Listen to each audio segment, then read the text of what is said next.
Hey folks, how's it going? This is Iron Seagull here, and we have some kinda interesting Project Rene news, which will be the next generation of The Sims. I don't want to hype you all too much here, but there is an article from Sims Community today that caught my attention, so without further ado, let's get right into it. You may have already known this, but there was a build of Project Rene that was leaked about a month ago, and this build is dated from 2022, so it's pretty old by now, but it could still give us potentially some interesting insight as to how the game is going to turn out.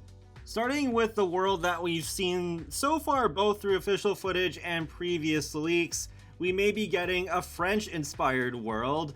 And with its early exploration phase, it seems to have a heavily populated area with a few dozen districts, a river flowing right across the city, and apartments and houses that have yet to be populated.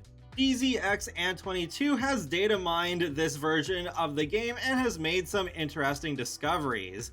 In a moment, we'll take a look at the map of this new world, where the area indicated in red is what's playable so far in the playtest, and it appears to take some direct inspiration from Paris. Here it is now, so that red area is a very small chunk of the whole map, and with this being in early development, a lot can still change. There's also a few possible hints that we may be getting open worlds back with Project Rene. So it utilizes asset streaming and LODs to keep everything running smoothly. It actually runs at 30 frames per second on their Galaxy S9. So this tells us, at the very least, performance is rock solid even when fully zoomed out. And there's no travel UI icon anywhere in the game files or anything like it. So if this was going to be exactly like The Sims 4 with how the worlds work, with loading screens between every lot, then theoretically there would be something there. And there's no string references found for traveling to other lots or locations either. While this is still early development, I think they would have to decide whether the game was going to be open world or not pretty early on, because so much of the gameplay would have to integrate with how the worlds work. While I'm going to remain cautious about this, it looks pretty favorable that we'll at least have open districts. I also want to bring up this footage from the June 2023 episode of Behind the Sims. Ignoring the fact that the Sims look very Among Us, it seems like they are testing at least the possibility of having an open world, showing these Sims traveling between different lots instead of them all just staying in one place. There's also a few images of the world where in the top left it's indicated where it is on that map that I showed earlier. It is interesting seeing all of these cars.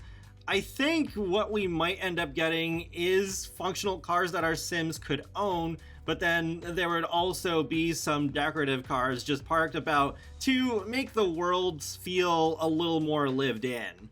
It's purely speculation, but I think it could be like the idea of having a kitchen that's not cluttered at all versus a kitchen that is cluttered, where it does feel more like a home rather than just a house. There's other interesting stuff to talk about besides the world though. So it seems like we may have actual object physics. So the game will allow you to add accent decor and functional objects to already existing objects that you've placed down. For example, if you want to make your bed a little more comfortable with a few extra pillows, then you'll be able to simulate real-world physics by placing the pillows above the bed or wherever you want and watch them fall. So then it becomes a realistic part of the object structure.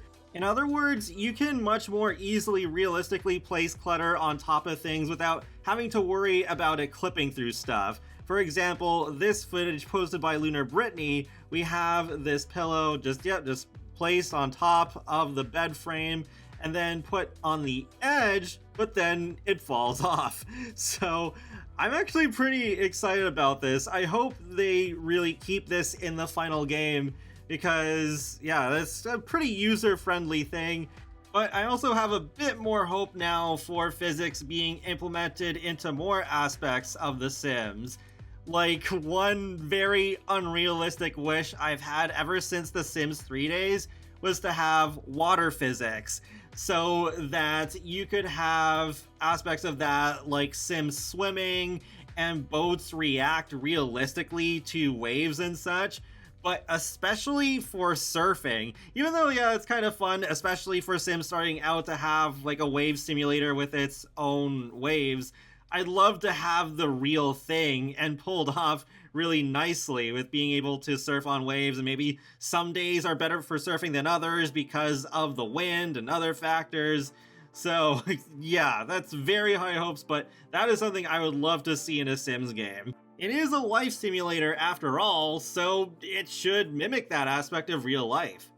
And even having this possibility of placing clutter according to physics, it just feels like one of those things that makes sense to have in a next generation life sim game, even if it's not the first thing that everybody thinks of.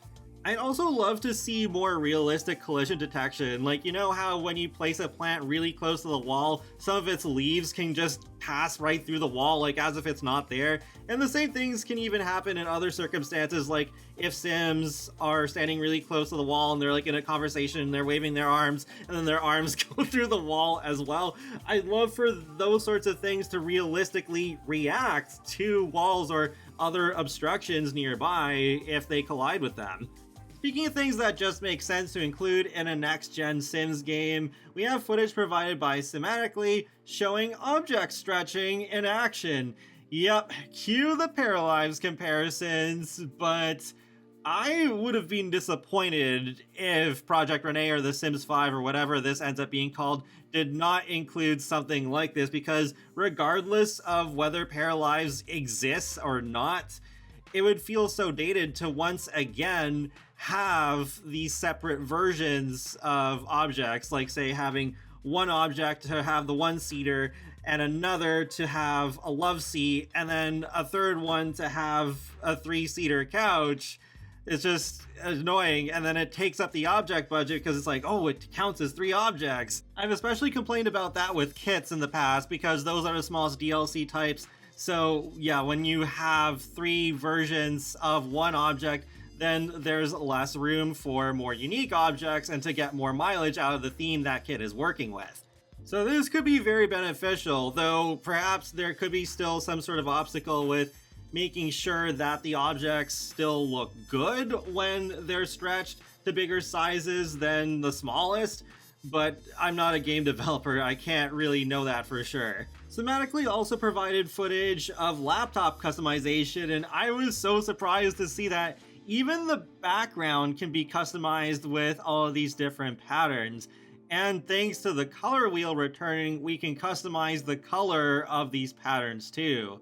The background is just one of the parts that we can customize, because we can also choose to have the laptop closed or opened. So you don't have to go into live mode, tell a sim to close the laptop in order to have your set just how you want it to look.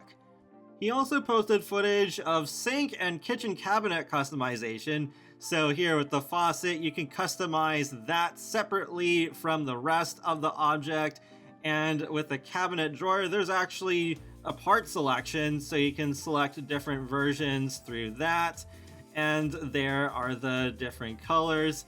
I think we may have already officially known this specific detail, but either way, it is nice to see this in action. One other small thing is that we have some evidence that Project Rene used to be called Project Lotus.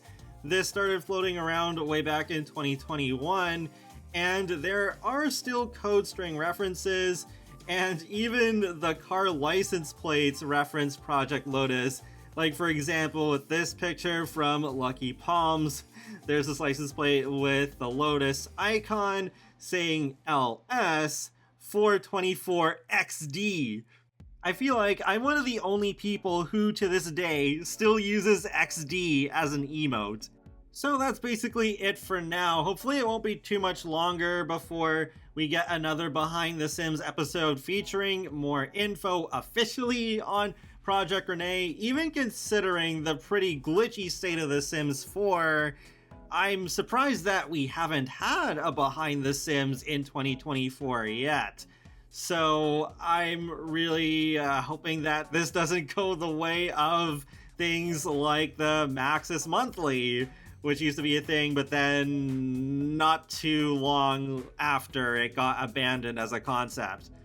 And that wraps up another Sims Info and Thoughts video, so feel free to let me know your thoughts on all of this Project Rene info in the comment section below, and be sure to subscribe if you'd like to keep up with my latest gaming content. I will talk to y'all later, and have a great day. Thanks for watching!